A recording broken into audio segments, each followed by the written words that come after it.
Hello and welcome to the Miniature Painting Podcast. My name is Dan. I will be your host and your guide on today's journey into the world of painting all things small and even smaller. Be sure to subscribe to us on iTunes and Spotify and Amazon Music or wherever you get your podcast, and follow us on Instagram at Mini Painting Podcast. And of course, you can visit our website, miniaturepaintingpodcast.com, for links to everything discussed in the show and links to subscribe to all the platforms that we're at and to see photos and pictures and videos and more. And I just kicked the table with my leg, as opposed to kicking the table with my arm, I guess. Also, subscribe to our YouTube channel. I just started a YouTube channel for us, and we'll be uploading videos.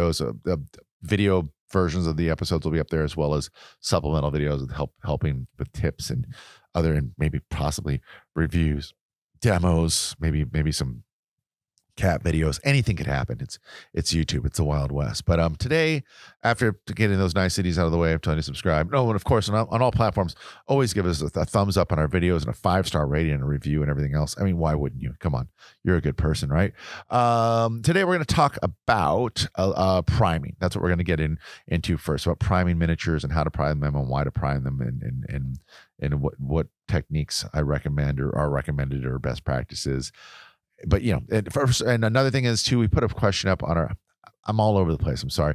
I recorded this episode of this podcast last night, and I used a different MP3 or different audio recorder than I usually use, and I realized about 41 minutes into the episode that I had recorded something that was not recording on the recorder. So right now I'm looking at a recorder.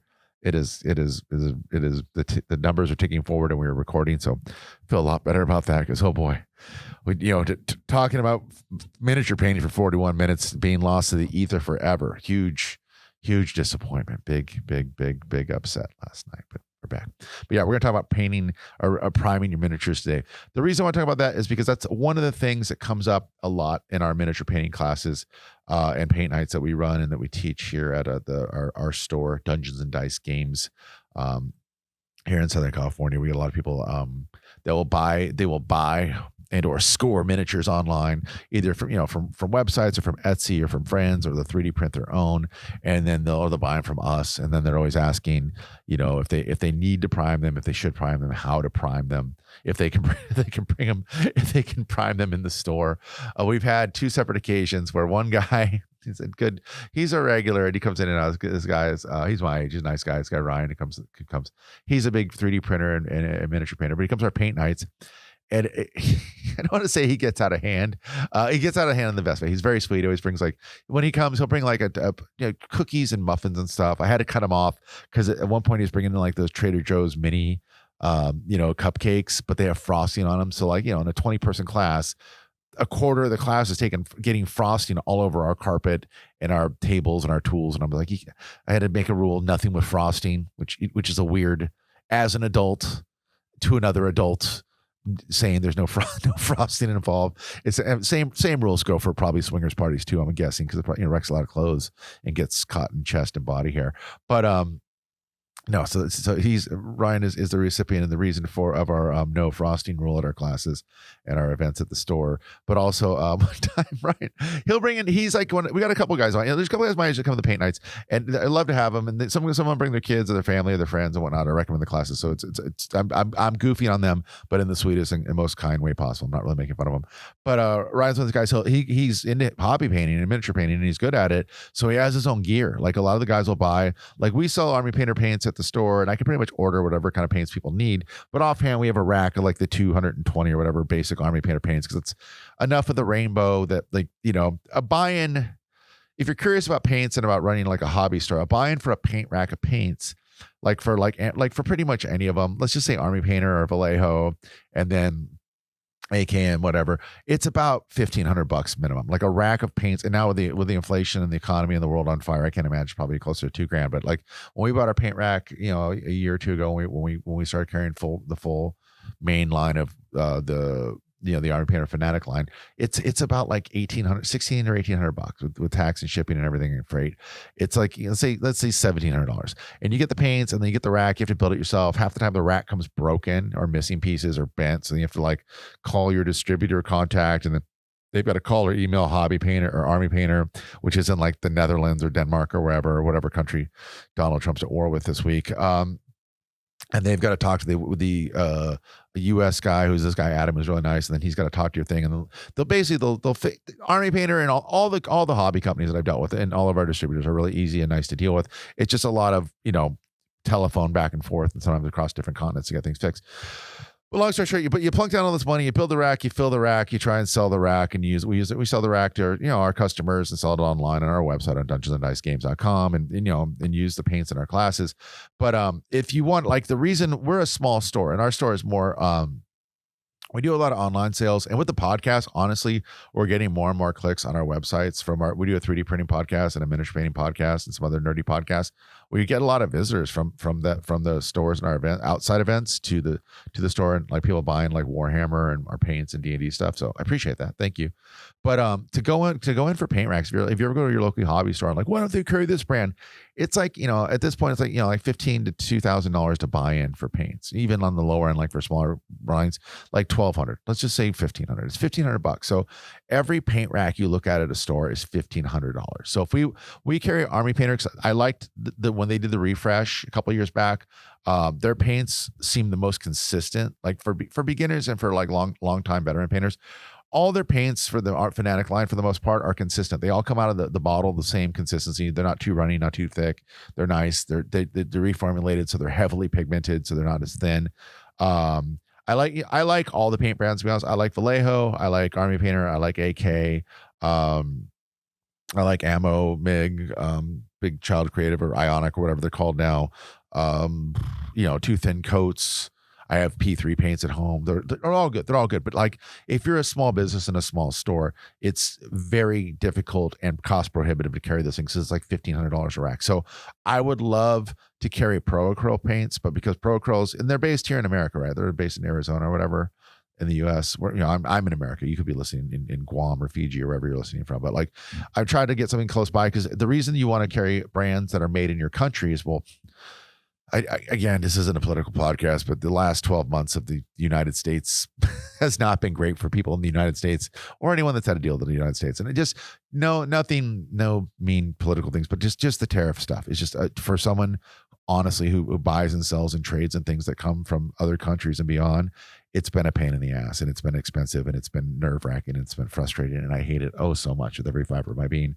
But that's why I want, when we were getting the rack, even before the tariff stuff started, we're loading our first paint. We're getting our first paint rack. We went with Army Painter. I was going to get Pro Acrylic because they're locally, sourced. I'm assuming a lot of their stuff's made overseas and then shipped to them anyway, but like Reaper. But like, I was going to get like Pro Acrylic because I like their paints, but then the Pro Acrylic will only sell, at this point, they might have changed it, but like in the last year or two, you can't buy the paint. You have to buy like a full rack of paints to be able to order the paints individually.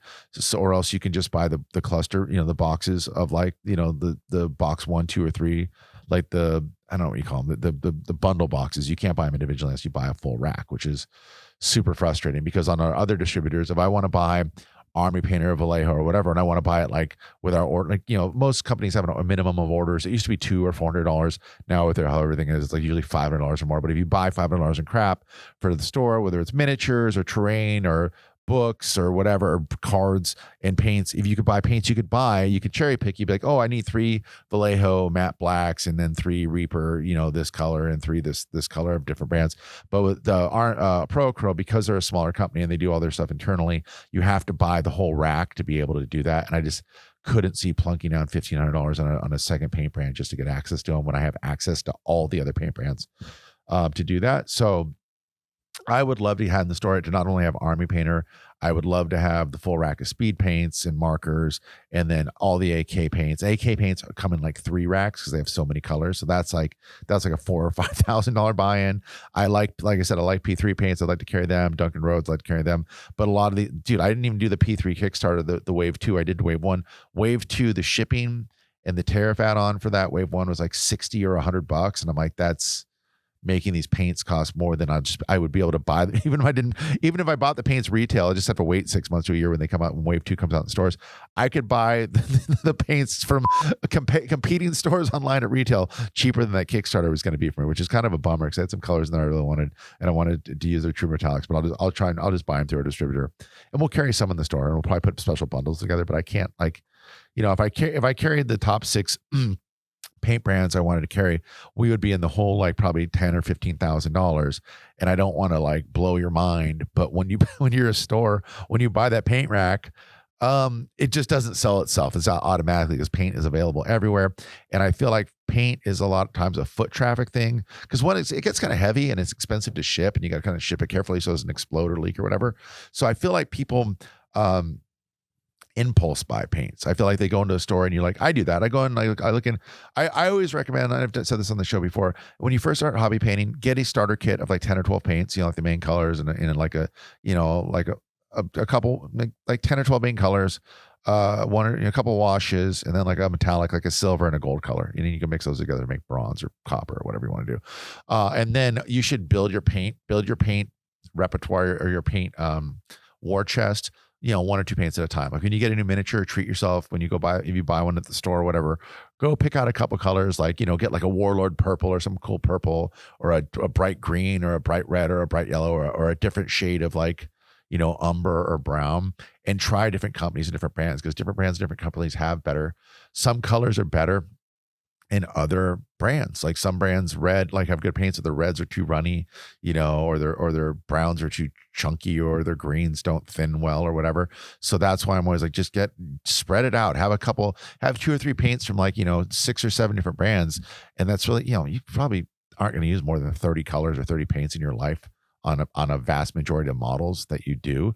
So, that's, build your collection $5 and $10 at a time. Don't go down and buy a super set of stuff. Cause like I said, sometimes there's colors that just aren't good. Like every paint range is going to have like 5 colors that theirs is probably the best in that, of that color. And then they're going to have 5 or 10 colors. And I'm talking like in an army paint, like 100 or 200 color paint range. They're going to have like 5 colors. Some brands have more that are just stinkers, that just aren't very good, that are just junky or runny or whatever. Like I said, that's why we carry the Fanatic line at the store, because the Fanatic line, and this isn't for metallics or any specialty paints, because those are just a whole other ball of wax, and every brand has their struggles with metallics. But for the basic, main color paints, the triad or the 6 color triad, which isn't a triad, the sex trad, or whatever it's called. The Fanatic paints are the most consistent across the brand. And when we're trying to teach classes and then people are need reliable paints to go to, that's it. I'm not going to like try and sell someone, here, buy these expensive Chimera paints that are like the first wave of them were single pigments and other mixtures. But like, Chimera paints are dope and they're super pigmented and they're very rich and awesome, but they're expensive as hell. And the inconsistency across that line is so crazy. The first time I bought a set on one of the Kickstarter and got like the first 8 or 10 color starter sets, like it's got their blue and the red and the black, the coal black, and all these great colors are really strong. But like the blue is like so chunky and solid, it's almost like squeezing yogurt out. And then one of the colors is so runny, it's like, it's really pigmented, but it's really runny. There's no consistency of like texture or like a viscosity across the line, which is very frustrating. And for a new painter, that's really bad, because you're trying to learn how to thin paint and how to work with paint. And like last episode, we talked about, from using a glaze to like a filter to a wash to like thinning it for a base coat versus thinning it for a layer versus thinning it or not thinning it for an edge highlight, let alone trying to thin it for like a wet blending. You really need consistency, at least in the beginning, till you know what you're doing. And dude, I honestly feel like hobby painting, none of us ever really know what we're doing. We get a feel for it and you get more experience, but there's always something to learn, and there's always at least 5 mistakes to make every painting sessions. And those are not mistakes, they're opportunity for learning, and opportunity for getting very frustrated and being like, God damn it, I can't paint this tiny little thing. What's wrong with me? But yeah, that's why we carry the Army Painter. I would like to expand this year and get more lines. I do kind of want to get Pro Acryl, because I like that they're a local, company. And I've talked to the owner and their employees a few times at conventions and stuff. I think I chatted them up at WonderCon last year with my son. They're really nice and gracious to my kid, and that was really cool. But I like what they're doing. I like what all the paint companies are doing. I like what Army Painter's doing. I think they put a lot of money into like improving their product, and a lot of money into like their marketing. They support and sponsor a lot of YouTube channels and stuff.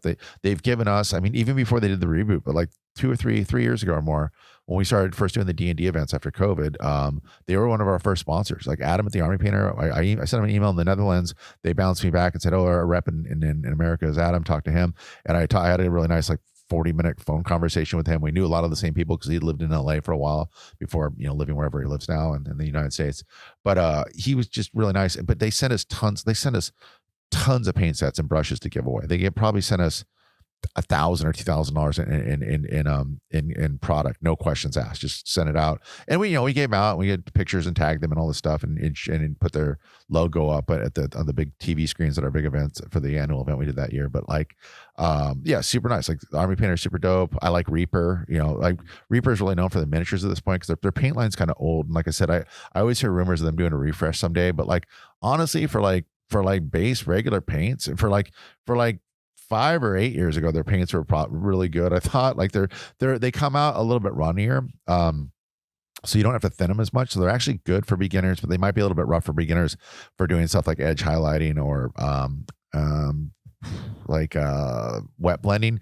But as far as like just out of the pot, like you just want to base coat, wash, and then highlight something, Reaper all day long is good for that. And like the Pro Curl, same thing. Pro Curl's a little bit runnier, but they're creamier runny. But they're pretty consistent across the line, and they're heavily pigmented, so they're good. They're a good workhorse for everything too. And they have some interesting colors and stuff that they've done, and some interesting products. Like their glaze wash medium is pretty good, and their Noosh, which is basically like an oil wash medium, but without the oil, which is pretty cool. But like I said, all of them are good, but it's just, you get in where you fit in. When you're a small store, like I said, like that's the one thing is you think, oh, if I had all this stuff, I could just sell it. It's selling. It's a different thing than, paying for it all. And all this stuff isn't bought on like commission. That you buy it. Like if you want to buy a paint rack, they're like, send us $2,000 and we'll send you a paint rack. They're not like, hey, we'll send you the paint rack and put it on, put $17 in an envelope every week when you sell some paint, you can pay it off. That's what lines of credit cards are for, obviously. But yeah, it's a neat thing. But the paints, I'll like it. That's why I started uploading our podcast episodes on the YouTube channel. I think we have like 10 subscribers at this point, but in the future, I know we'll have more. But also, I think I don't, like I said, I don't want to make. There's people that make way better content than me, like hands channels and painting channel and people on camera channels for painting already. And there's so much content out there. So I'm not gonna but I'll make some couple of videos of like paint reviews. But I hate the paint reviews. The hobby stuff, everything kills me online, but hobby stuff kills me online because, like, for a lot of the miniature painting channels and the Warhammer channels and even 3D printing channels, the people that do reviews are, and this isn't everyone. There's in the middle. There's outliers and better ones than other ones. But like the two kinds I don't like are the reviews that are basically people just shilling. Either they got a free product, so they're kissing this company's ass up and down to try and get more free product, or they didn't get a free product, but they're kissing this company's ass up and down so they can get a free product. That's annoying. And they're like, everything's great, this is wonderful, and it's like a product, and it's always the thing that I have reviews, and I'm like, that is not how that product works, and that's a bunch of bull crap, and no one should, you know what I mean? Like, it is what it is, but I don't want to be a naysayer to people's stuff either. But like, I feel like if you don't have anything, if you don't have anything nice to say, don't say anything. But if you don't have if there's nothing like honest to say that's nice, like, don't say that either. And I feel like a lot of those channels, like, okay guys, today I'm really amped about this thing and it's killer. I mean, how are you amped about a thing that's killer every week on your channel? Because I'm telling you, and you know this as a hobby person, you have spent tens if not hundreds of dollars on things over the year for miniature painting, paints, brushes, accessories, etc. Some have been awesome, but many more, or an equal amount at least, have been not awesome. Or you're like 6 months later, like, I did not need to buy that. That was a $47 paint handle with a coat hanger sticking out of that. I could have built that myself. Or there's a Chinese knockoff now on like Timo or Amazon that's $11, and maybe I should have waited. And it's whatever. I'm not saying buy knockoff stuff, but I'm like, if someone creates invents a real thing that's unique and they made it, you should buy the real unique version of it. But like, a lot of the stuff is just rehashed stuff. But like, yeah, number one is like, oh, I'm so stoked in this great thing. Hey, thank you so much to Paint City USA. Please send me more, and it's like, shut up. Paint City USA sucks, and you know it. Notice how I made a fake thing up there to not disparage anyone's brand. But then secondly, the guys that like the clickbait ones, like, today I'm going to tell you the 3 things wrong with Pro Acryl or Army Painter, or why P3 sucks, or why this, or the drama behind. It's like, I don't want clickbait either. You know what I mean? It's damned if you do, damned if you don't. It's either like open shilling or open like rage bait clickbait. Like, here's why this brush sucks 1,000 buttholes. And I don't think a brush where the brush doesn't have lips. Where is it sucking these buttons? How? What is it using to suck on the buttholes? I don't believe that for a second.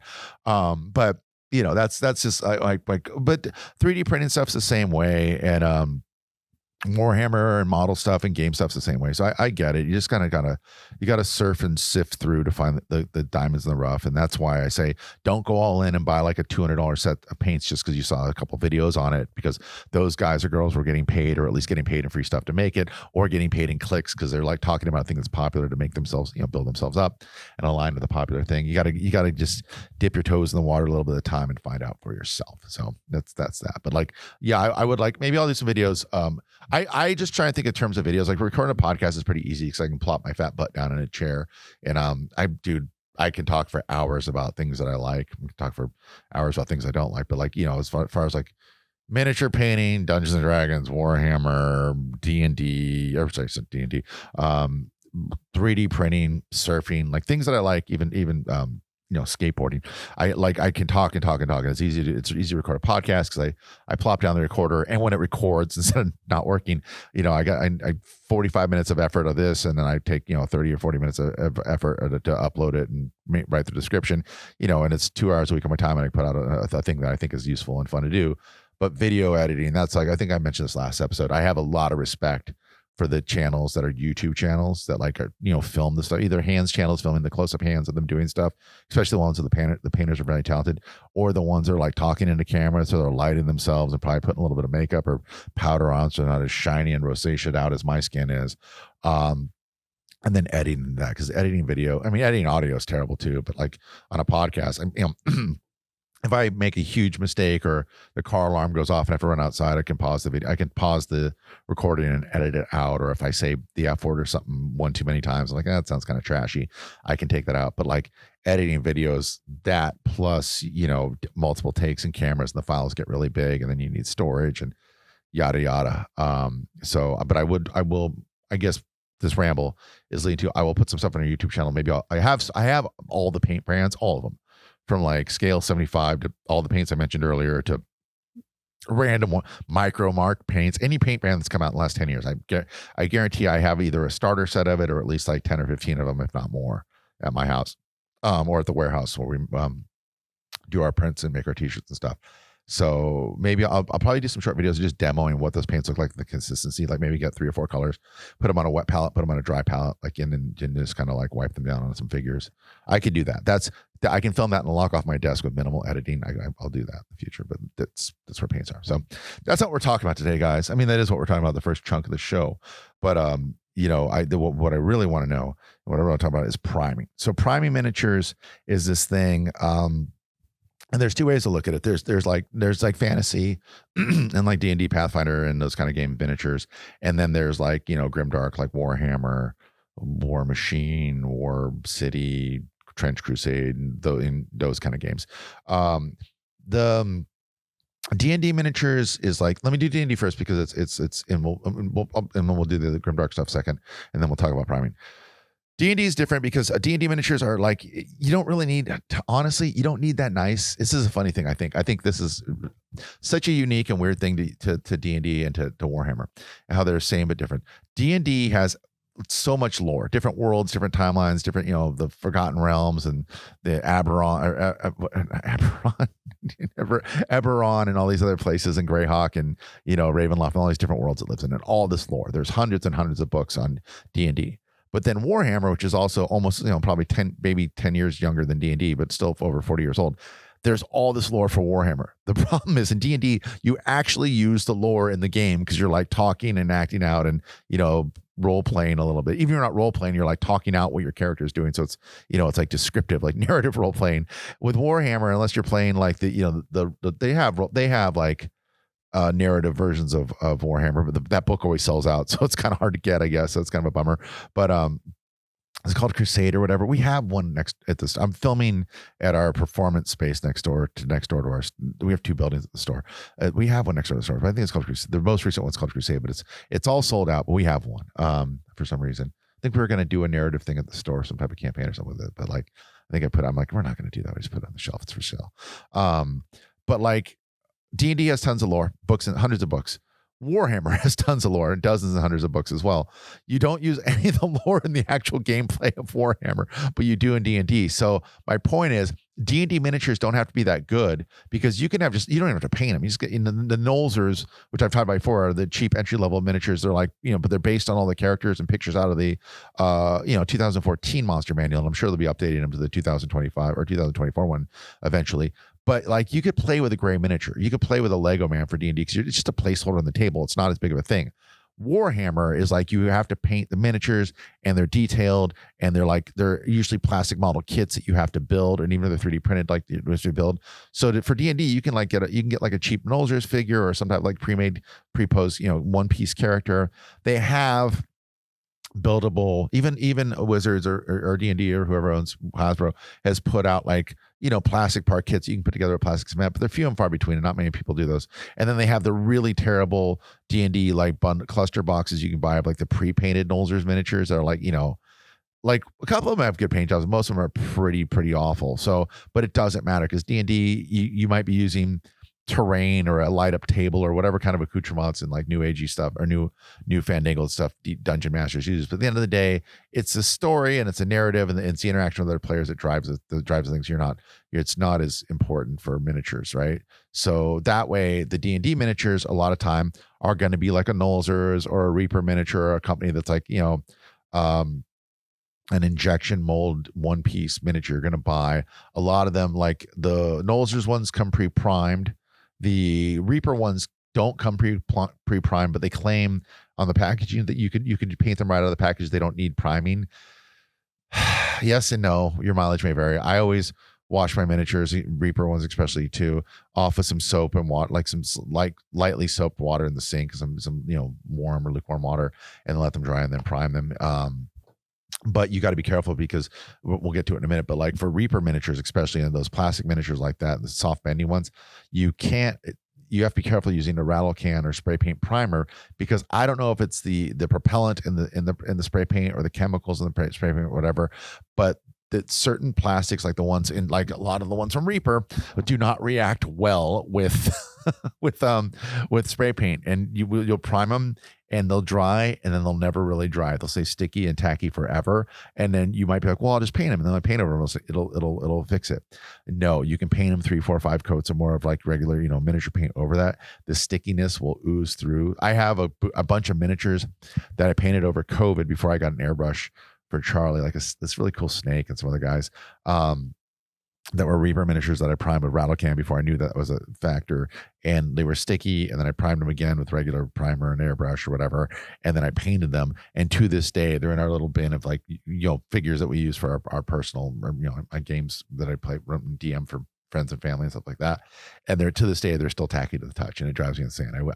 I've matte varnished them, I've done all the things, all the tricks, and I can't make them unsticky, and it hurts. It hurts a part of my soul every time I think about it, especially whenever I touch them or use them. It's just so hurtful.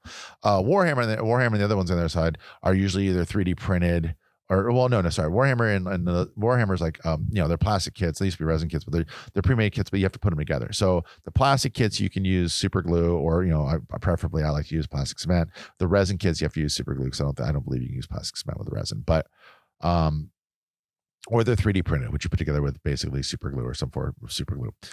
Those there's none of those come primed. There's no Warhammer figures that come pre-built, and there's none that come pre-primed. You might be able to buy a 3D print that comes pre-built, and maybe if you buy it on Etsy and they charge you a little bit extra, they can pre-prime it, but not really. So for Warhammer Grimdark and that side of the tabletop, you're really in wargaming style, you're going to have to prime almost 100% of the time, and the models are more detailed. They're more expensive, and they're expected to look nicer. So you're gonna want a good prime job on those too, so you can get a nice, even and good looking paint job, right?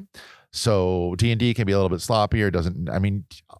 You can play D&D with salt and pepper shakers. You could play Warhammer or Poor Hammer with paper cutouts or blocks or whatever you want to. But Warhammer, I feel like there's a community there, and the Warhammer community expects some models to look good and the models to be painted at the very least, especially if you're playing at a Warhammer store. Not as much anymore, but especially if you're playing in a sanctioned Warhammer tournament. So, right, there's no tournament D&D where you show up and you don't have a miniature painted or your miniature's not good enough and they don't let you play, but they disqualify you. But in Warhammer, that can be the case, or you can just, there's some point game structures that give you more points for having a painted army. So, if it's a competitive game, you want to win, got to paint your miniatures.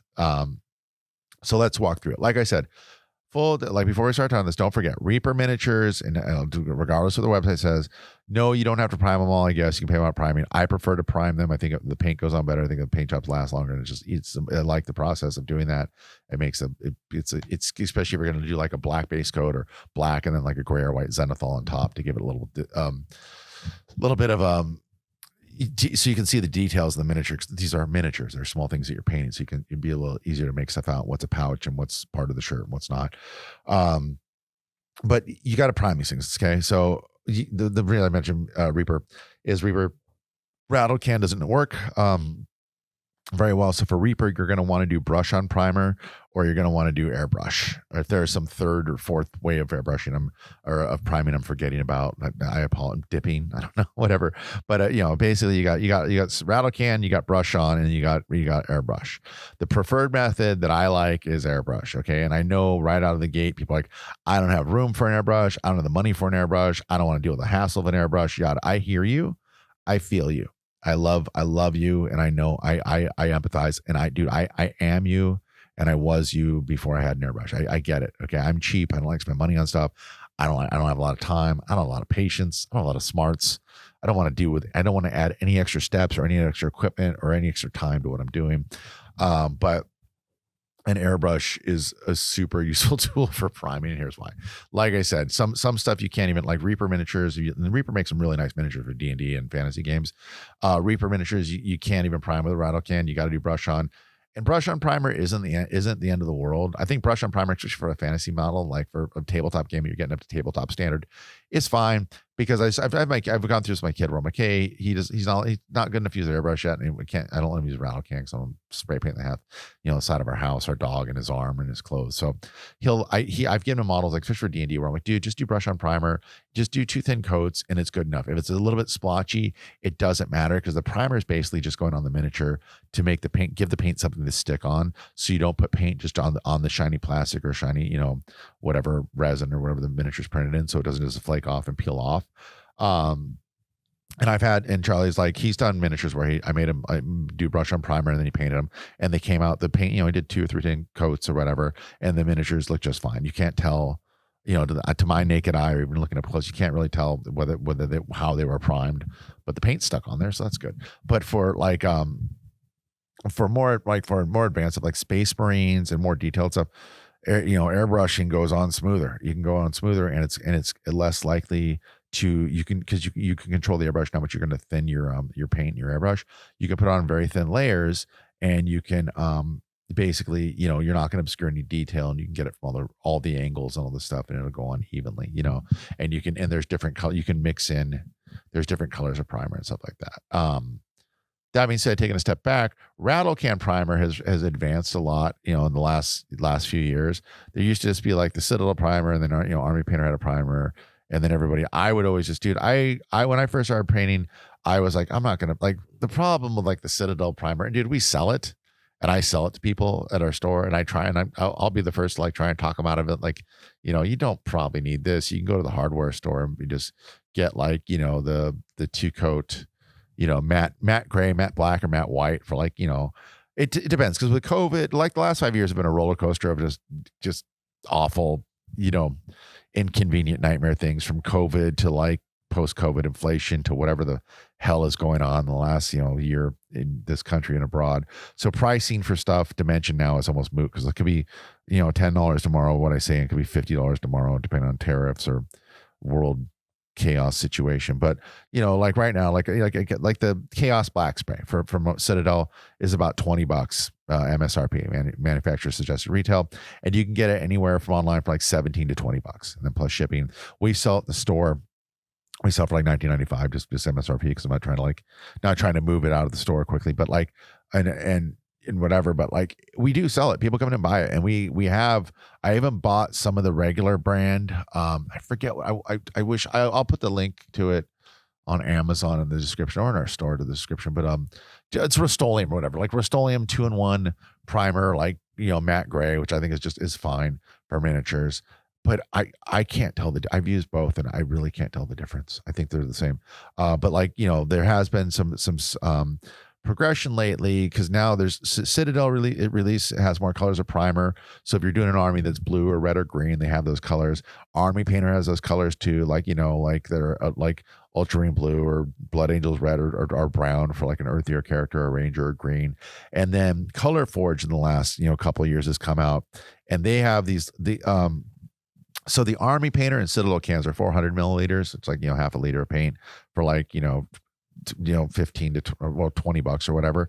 And then Color Forge came out, and their MSRP is $18.50 here in the United States, and you can get them for like $17 to $18.50 online. But they give you 500 milliliters, which is like what is that, 25% more than the 400 milliliter version. So they give you like a quarter more. And their whole claim to fame and their whole big deal is they have more colors. They have ranges. They've teamed up with people like Rogue Hobbies and stuff to do like synth, what is it called? Like synthwave or synth pop, synthwave colors, like bright fluorescent colors and other colors that match closely like to some of the armies or factions in popular war games and stuff like that. So that's cool. I mean, it is what it is, but we sell more primer at the store than I think we would, even after I try and talk people out of it. So spray on primer is fine, but like I said, if you're priming miniatures from Reaper, you might want to be careful and be aware that you're going to might make these things sticky. So maybe don't do that. I heard someone say, and I don't think it's true, that you could varnish them first and then do the spray primer on a Reaper miniature where it gets sticky.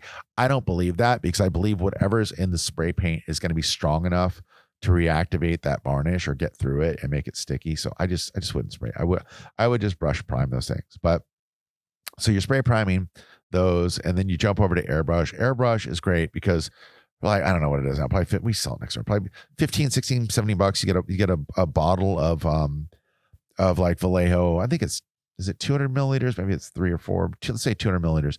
A big giant bottle of Reaper, or not Reaper, of like Vallejo primer or Army Painter primer. A lot of companies make it. Silent Res makes them, and they make bigger bottles too, like the of primer. And it goes, you put it in the airbrush, you mix it in, and that's great because those bottles, like you can prime for like it's $17 bottle of that primer. You can prime a bajillion miniatures with it, and it goes on smooth and it's easy to use. It's the barrier of entry for airbrushes. I'll do an airbrush episode where I'll talk about the airbrushes, and basically, buying an airbrush is the same thing as buying a laptop. You don't want to buy the cheapest, crappiest one, but you don't want to buy the most expensive one because you don't need it. You want to buy the one right in the middle of the sweet spot. Like if you're buying, I always recommend like buy the $100 air pump on Amazon and then get the crappy airbrush that comes with it and use that for a week or a month until you totally destroy it and break it. Then take it apart, clean it and fix it and use it again. And then once you got that down, then buy an Iowata, an HP CS, is like probably $120 to $150 depending on where you're at, where you shop. But that's a solid ass. That's a airbrush. It's a workhorse you use for priming. You can use it for detail work. You can use it for up close prime glazing when you get better, if you take care of your brush and don't ruin it, or if you're going to go fancy pants, go like Harder and Steenbeck are probably like the industry standard is like the best, miniature painting focused airbrushes. And there's like 3 levels. There's the Ultra, the Evolution, and the Infinity.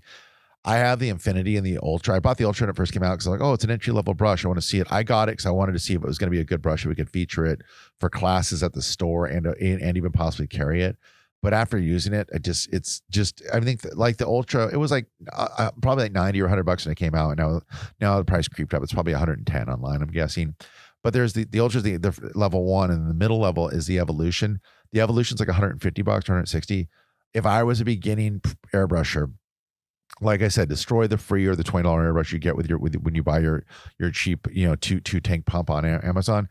But I would go with the Evolution. I would go in the middle. The Evolution's $150, and then the Infinity's, I don't know, $250 or $300 or whatever it is. And the Infinity's a fancy pants, really, really high tech, fine nozzle, double, needle switching, super sensitive trigger, awesome, great wonderful, perfect airbrush, whatever. But it's really an airbrush that very few miniature painters are going to need. And the Evolution will give you much of what that will do, but at like half the price. And like, I've always felt like using like a $300 thing. I'm always nervous I'm going to break it. $150 thing, I'm not as nervous. But I would say for an airbrush, I would go Evolution or the HPCS from the other place. I just spaced out on the name.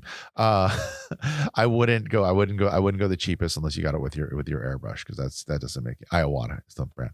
It would make it that. But the reason I'm saying that is for airbrushing. Yeah, you're gonna have to get a pump on Amazon. You're going to get the best way to go is just get a non-name brand pump. It's the same pump, 20 different pages on Amazon sell them. It's a 2-tank pump. You don't want the 1-tank pump, because the 1-tank pump, air pump that is going to run continuously no matter the whole time.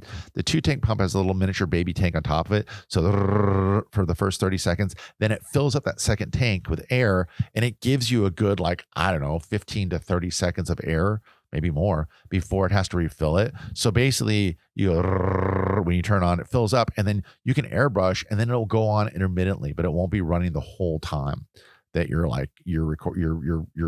trying to prime stuff. So it's a lot less frustrating, and I think it's a better product, and it's the more popular, more the one that appears more and easy to find. But like, you can get one. Everyone has their version of them. Like companies like Spray Gunner and other ones online have generic versions. No, and some companies like online will be like no name brand air pump. That's the same brand as Amazon.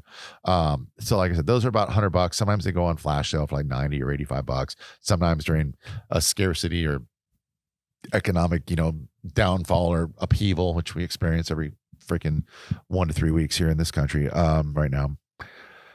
They can go up to 120. But yeah, you get one of those, and then you get an airbrush. So you're in for about $250. You don't need to buy a spray booth, but those like little plastic spray booths on Amazon are anywhere from $60 to $150. I have a middle, or they can go up to like $200 or $300. I have a middle one. I have one that's like the double wide one. I bought it for like $130 like 4 years ago. I've used it a bajillion times. It has a little vent, a little fan that I can point out the window next to it. So I think it's worthwhile. But if you're only doing priming and stuff and not priming, like I prime on a slow week, I don't know, 50 to 100 models, because we do them for classes, we do them for events. We have a service where we 3D print stuff, and I'll do stuff for customers and stuff like that. So I do all the painting and priming for that. And on a busy week, like we have a couple of really big events, or an annual event in LA or here in Orange County, where we go and have like a 500 person event. We're giving out like a free mini or two to every person that comes, and then prizes. I have primed well over 1,000 miniatures in a week, more than several times in my life, which is not something I super recommend, but it is what it is. But for priming with the airbrush, the airbrush primer is nice, because I live in Southern California. It's pretty nice outside most of the time of the year here. But if you live anywhere that's cold or humid or rainy or wet, you want to airbrush when it's like, you want to prime with a rattle can or the spray can. If you're outside, you want it to be at least like 68 or 70 degrees. You want it to be not very humid. You obviously want it to not be very windy, and those conditions don't always exist. With an airbrush, it's always not very humid, not very windy, and not very whatever inside wherever, your office or your room or your garage, wherever you're using the airbrush. So that's an advantage. But it's just getting over that hump. That I know that like that $250 hump is a lot, but I think of it this way: if those rattle cans are 20, if you buy 15 rattle cans in your life, which you probably will, because like you never get the full use out of them, or they go bad, or you clog one up and you ruin a can, or whatever, or you want a different color, or a new brand comes out. The airbrush is a one-time thing. You buy it, and then you buy a thing of primer, which lasts, a $15, $17 bottle of primer, which lasts for like a bajillion minis. And then also every paint in your arsenal, if you buy like, the paint thinner or whatever, like they have like mixing thinner stuff. Army Painter makes one, Vallejo makes one. You can basically take any paint in your arsenal, from like Citadel to Army Painter to whatever, mix it with the airbrush thinner, and now you can put it through your airbrush. You can prime a miniature black, gray, or white, and you can pre-prime it or base coat it with whatever colors that you want. Like you're doing Space Marines, prime them gray, and then prime them black, prime them Sentinel, and then prime them all, McCrag blue or whatever blue you're gonna, or Ultramarine blue or whatever blue you want to prime them with, or base coat them with, and your base coats are done. It just takes the amount of, if you're really going to do the hobby, if you're going to paint more than like, an army of Warhammer a year or more than like 20 or 30 miniatures a year, it's worth it. If not, I could see the rattle can route. But like, here's the thing. And I made a video on our 3D printing channel a long time ago, but like there's videos out there on how to do this. But for rattle can, it's just like this. You want it, like I said, you want it like close to 70 degrees and dry outside. You want it not very humid. You don't want it very windy. If it's cold outside or if your paint's good, you want to shake the paint. But what you can also do is get a bowl of like warm water. And I mean warm, like warm to the touch, but not hot, like 95-degree water, like middle of what comes out of your faucet, probably at home. And you can sit your paint can and let your paint can sit in that for like 5 or 10 minutes to warm the paint up. So the paint's coming out at least at like 80 degrees or above at a good working level, and it cuts down the viscosity and it comes out smooth, and you can do that. So take it and then I would shake the can very well, put it in the water for 5 minutes, then take the thing out, wipe it off with a towel, shake the can again, and then take it outside and then prime, and that will give you a good start. And then again, the distance you want to prime things from like, about a foot away. So you want to do a sweeping motion. The best way not to and I've mentioned this before on other shows and on videos and stuff before. You don't want to like clog and give a big burst on your miniature, especially like when you pull the trigger, the first miniature in a line of 6 on your tray or your stick or whatever you're priming on. So a good way to do it is point the, let's say you're sweeping from left to right, on the miniatures. I would point like 3 or 4 or 5 inches to the left, further past the miniatures when I'm trying to prime them. I would push down there so the stream of paint starts, and then quickly sweep across 1 2 1 2 across the miniatures. So the paint is beginning, and then you kind of clogs or sputters will come out in the first few inches before you hit the miniatures. Then you hit the miniatures, and then you stop, and then have a paper towel on your finger and wipe the tip off so that doesn't dry in the thing, and then do another pass. But for priming, you're going to want to the best way to do it is, in my opinion, for miniatures, for smaller ones, and for bigger ones, you can do other different techniques like pieces of cardboard. But I get and I think I mentioned this before on the show. I go to Home Depot and I get those paint stir sticks. They're free. You can grab them. You can take 5. You can take 5 to 10 without getting noticed. If you grab like 30, they're probably going to say something to you, and you go, "Oh, where's the price tag?" And then they'll say there isn't one. And you're like, "Ha ha!" And then you run out of Home Depot with 30 sticks. But you get like 10 sticks, and then you get some blue tack and some poster tack. Blue tack works the best. I put down for miniatures, for D&D miniatures, you can fit like 6 or 7 across one of those sticks, evenly spaced. For Warhammer, because especially on the bases, for like Space Marines, you probably fit like 6 Space Marines comfortably across on there. And then you just go, basically, you stick them on blue tack, you take them outside, heat up your resin, or not your resin, I mean, heat up your primer in water if you have to. If not, shake it really well. And then I would put on at least one rubber glove. Like your squirting finger probably doesn't need a rubber glove, but you could use it if you want. Put a rubber glove in your hand that you're going to hold the miniatures with. And then you grab the end of the stick. And like I said, you shake the paint, you start the paint spraying a couple inches to the left or right of your models. So you do frontwise, push left, right. That's a sweep. Then turn them around, left, right.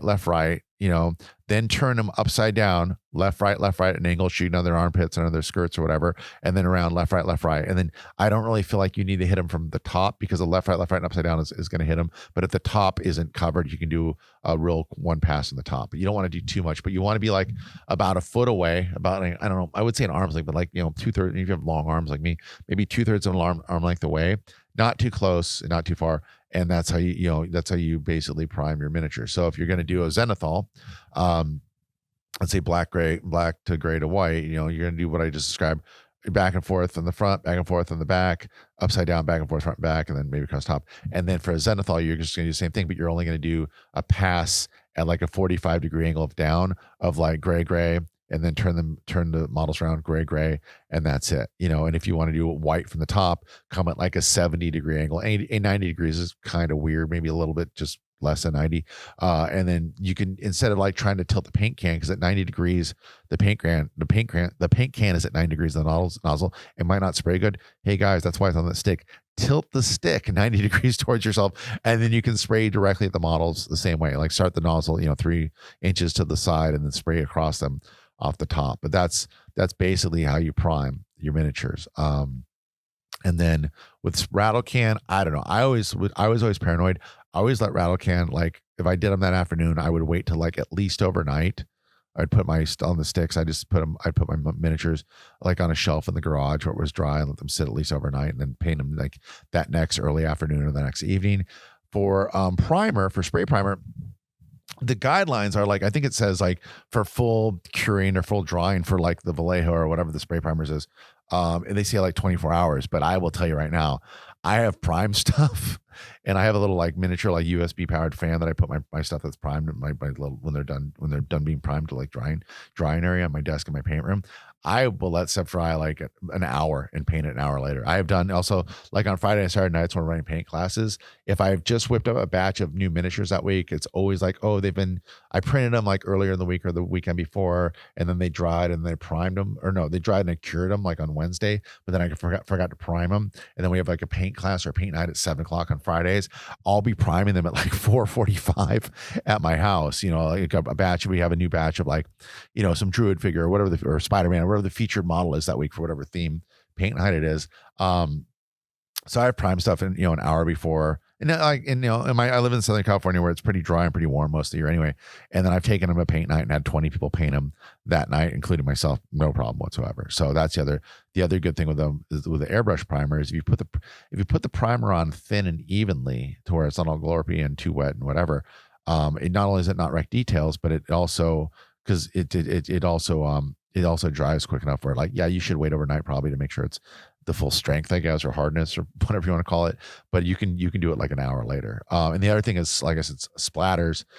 Dude, I don't know. I feel like rattle can is always splattery. So if you do like all prime in one color, it's fine because you just prime one color. But trying to do zenithal, the rattle can, like it's always like your black goes on fine, of course, because it's the full color. But I always feel like my gray or my white is always going to be splattery. So then I'm going to have like splatter marks on it. And you're like, well, you're just using the zenithal to guide you and see the details, whatever. Yeah, but what if you're trying to do a zenithal, like you're trying to do a slap chop or your speed painting, you want the paint, the different layers, the white and the gray and the black to show through, then you're going to see those speckles. You're going to have to either dry brush them out or do some type of, like some type of brush work to fix those before you paint them in the first place. And I just think that is a waste. My favorite way to prime, even with the airbrush, is this for zenithal. I do all black, front, back, upside down. Then I do gray at a 45, which is great, just gray primer, which is fine. But then for the white, I don't like, no one likes white paint. White paint is blotchy and splotchy and crappy. I don't use white paint for the highest highlight, the 90 degrees or the 70 and 90 degree highlight. I use white ink. You can use the R&W Rowley and whatever it's called, ink, or a fancier, cheaper ink. Just any ink. I put that through the airbrush and I do it, and because that is less splattery, it goes on smoother. The only caveat is with an ink like that, especially for a primer, you're going to have to varnish it. You have to put on a layer of, you just put on matte or satin varnish, right? You let it dry for like whatever 10 or 15 minutes till it's totally dry or dry enough, and then you varnish it real quick, and then you gotta let it sit and you gotta let the varnish dry. But that's a way to get a much smoother zenithal using an airbrush than just regular paints. But you can also use, I've done it with like 50-50. Sometimes I don't feel like getting the inks out or doing the thing, or I don't care if the zenithal isn't perfect because I know I'm gonna use pretty much opaque base coats over that part where the zenithal is, so it doesn't really matter. But yeah, that's it. So I don't know. Like I said, rattle cans are expensive. So but making the leap to airbrush, you might not have the time or the money, or you might not be that invested in the hobby. You might not do it that much, or you might not be planning on doing it that much. But if you have an airbrush, it's also, if you're older and like you're your own island, you're a ship on your own, like an adult, I have a lot of friends that do this hobby, you do it by yourself.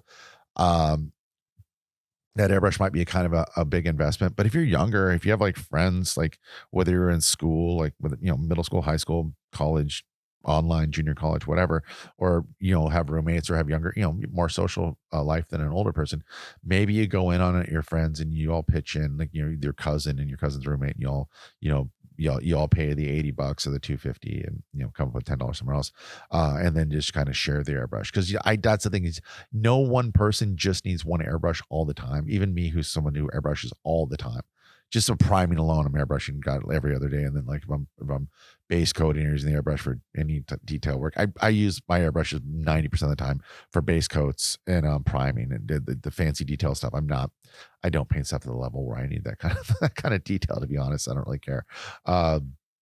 But yeah, that's my advice. No one person needs just one airbrush. So if you can find someone to go in on it with you, that's great. And also, I feel like it's a double-edged sword. I would never recommend buying a used 3D printer online on like Facebook Marketplace or Craigslist or whatever, because you never know. I mean, you don't know how many times that machine was used or misused, or how rough it was treated. With an airbrush, I would buy a used airbrush off a friend. So if you have a friend that's either rich or super into the hobby or both, they're probably gonna have at least 2 or 3 airbrushes floating around. You could probably buy their worst or oldest airbrush, or not even their worst, but at least used airbrush off of them. And you can ask them, hey, is anything happening? And they'll tell you like, oh, I don't like this. The nozzle cap's not very good, or this part should probably be replaced, or whatever.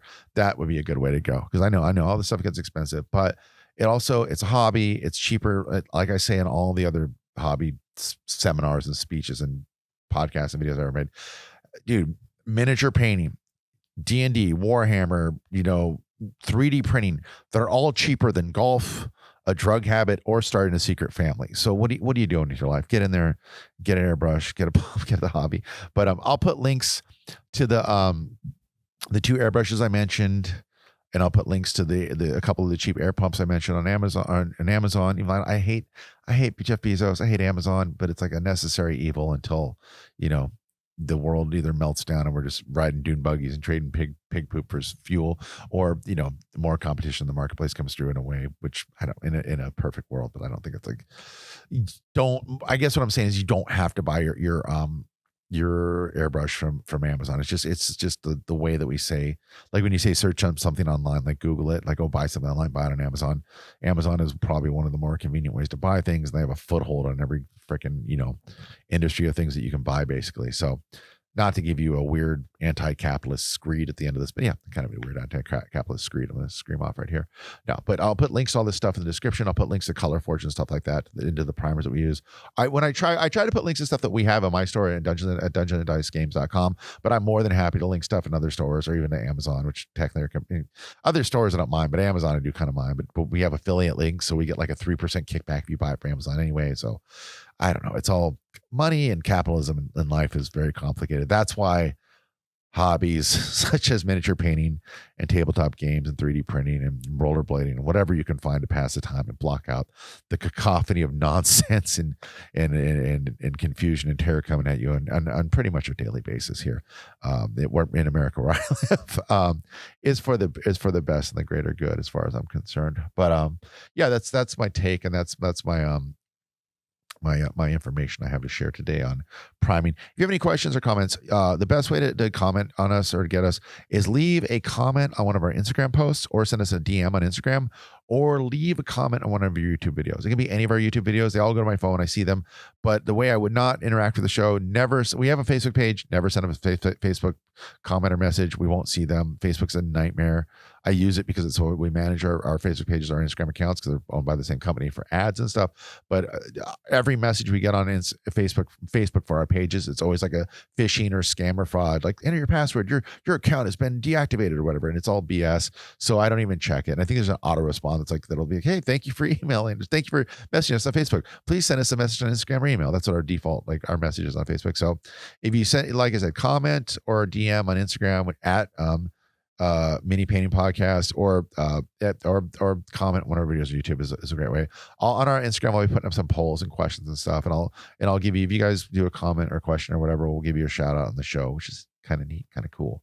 But yeah, that's it in a nutshell. So please be sure to subscribe, leave a message, leave a comment, review, do all that good stuff. But more importantly, we have a great week. I hope you get all your miniatures painted. And if you don't get your miniatures painted this week, just buy more. It'll be fine. Thank you very much for listening. We'll talk to you again soon. Bye-bye.